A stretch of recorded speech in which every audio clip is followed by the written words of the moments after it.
Today I'm going to discuss the finer points of the differences between a soft foam plyo box, actually not really soft foam, it's hard foam, and then a wood plyo box.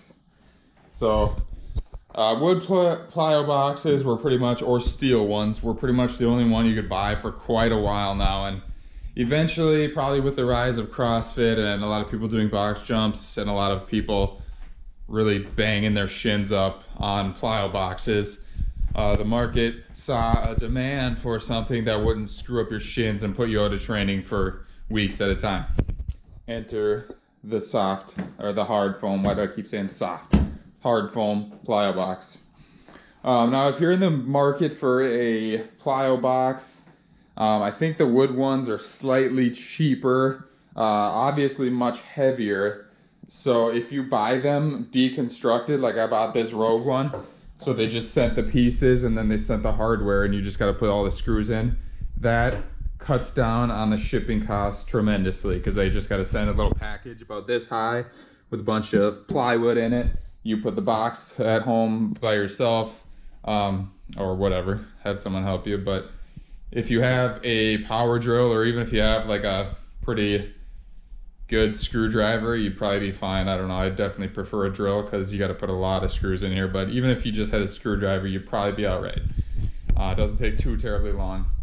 And then the soft foam one, actually this on Amazon was free shipping. This is like the cheapest soft foam one they had, and it was like 110 bucks or something.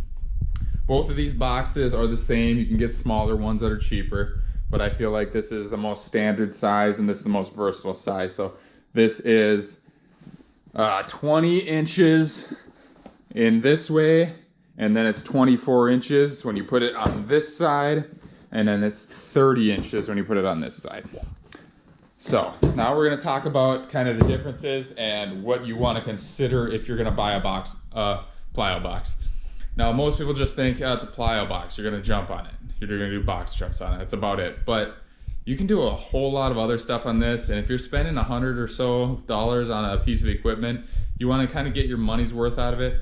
So I'll show you other things you can do on these and what you would want to consider. So if you are mainly looking at it to do box jumps, obviously the hard foam one is better. You're not going to be messing up your shins. But there is one thing to consider. You kind of want this thing to be up against a wall. And even like up against two walls and a corner is better, because this soft foam one is not, this hard foam one, I don't know why I keep saying that. This hard foam one is not as stable as the wood one. So let's say you're jumping up and you're doing maybe a set of 10 or so box jumps, and by the 8th one, you're kind of not really paying that much attention anymore. You jump up and step here, or land here, there's a chance that it'll flip over. Now this, the 20-inch one, the box is the widest on this particular configuration here, so obviously it's going to be the most stable.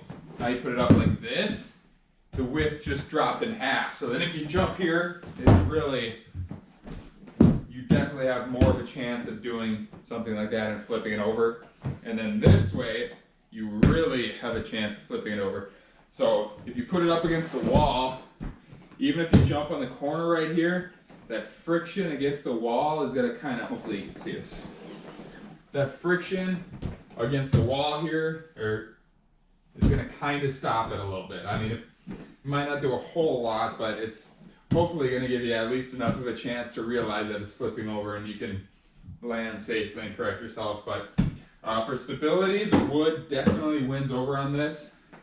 And then, like I said, you're going to want to be using this for a lot of different things. The wood is definitely better for step-ups. So if you're doing step-ups to train your lower body up here, I mean, you can do it on this hard foam one. It is stiff enough to where you can do your step-ups pretty well without having your foot sink in super bad.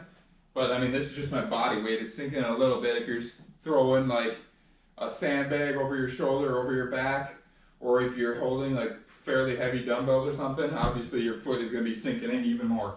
And if you're doing like a set of 12 or 15, eventually just having your foot in the same spot is really going to depress that certain spot, and it will come back, but it's just something to think about. You can also, if you're doing step-ups with a lot of weight, you don't want your foot to dig in too bad, you can kind of come up, do a couple in this position here, and then just kind of move your foot over a couple inches. Obviously, you don't want to move it so far over that you're towards the edge and it starts moving on you. You do not want to fall with a heavy sandbag or heavy dumbbells in your hands. That's just a recipe for injury. So, also if you're doing step-ups, it's good to put it up against a wall or even in the corner so it's got the supported two walls. You still can tip this one if you're really not careful with your step-ups, but this one's just so much more stable. So, if you're buying a box and you're really thinking you want to be doing a lot of step-ups on it in addition to box jumps, this is probably a good one to consider, the wood. Also, if you want to use it as kind of like a bench, let's say you want to do like a pigeon stretch here, and just kind of stretch out your glutes, your external rotators, your lower body, much more comfortable to do it on this hard foam than on the wood. On the wood, you know, your ankle bone, your bone on the top of your knee here, on the lateral top of your knee is just hitting that wood. It's very uncomfortable. You can always put like a towel or a sweatshirt or something over it, but if you're going to be doing a lot of stretches with it, this is definitely preferred. And even if you're using it as a bench, I mean, the wood one, it is doable, but let's say you want to use your plyo boxes like a bench and you're going to do like hip thrust, single leg hip thrust, anything like that. Again, the hard foam's just way more comfortable than the wood box. I think that's pretty much the differences. Like I said, the price isn't too much different. The wood actually, depending on who you're buying it from, the wood could actually be slightly cheaper. The shipping's going to be a lot more unless you get it flat and ship it yourself. The foam is probably going to be a little bit more expensive, but all in all, I mean, it's probably $20 or $30 price difference depending on which one you're going to go for. And I bought the Rogue Plyo box like 10 years ago. This thing has held up great, but I'm sure you just buy whatever knockoff brand on Amazon and it's probably going to be nearly as good. I mean, it's just plywood. And the foam one, I don't know, this is the cheapest one on Amazon, like I said, at this 20, 24, 30 size. I'm very impressed with it. This outer zipper up thing on the foam, this cover is on there nice and snug. It fits well. It feels like it's gonna hold up really good. Like I said, if you're doing heavy step-ups or something on it, you might deform it a little bit, but it's gonna pop back up. So if you're doing tons of box jumps and you really want to save your shins, I would go with the foam one. If you want the most versatile one that you can use for the most things, I would go for the foam one. If you're looking for something that you really want to do step-ups on as like the main reason you're getting it, I would definitely go for the wood. Otherwise, if you have the budget, there's nothing wrong with getting both of them. Both of them are pretty awesome. You can use them for a lot of different things. I just did some of them, like what I just showed you here, but I mean, it's really only limited your imagination of what you can do on these things. So, hopefully you enjoyed this video. Hopefully I kind of gave you some ideas on which box you would like to purchase and just kind of options of which ones are going to fit your lifestyle best. If you guys are watching this way in the future, right now we're in the middle of the coronavirus outbreak, so hopefully you guys are watching this and getting some ideas on what you want to buy for some home equipment if you're in the middle of the coronavirus outbreak or if something like this ever happens again. It's just very nice to have a well-stocked gym at home. If the gyms get closed down, if you run into some hard financial times and you don't want to pay that $30, $40, $50 gym membership or whatever, get some stuff for home. I know this stuff is kind of expensive, $100, but this is probably going to last you a lifetime, really, if you take good care of it. So that $100 purchase over the course of the next 30 years is well worth the investment.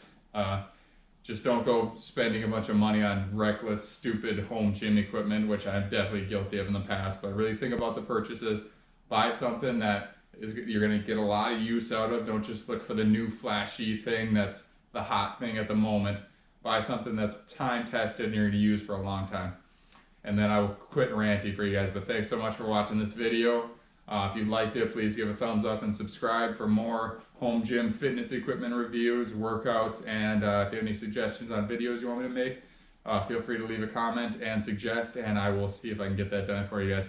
Thanks so much for watching.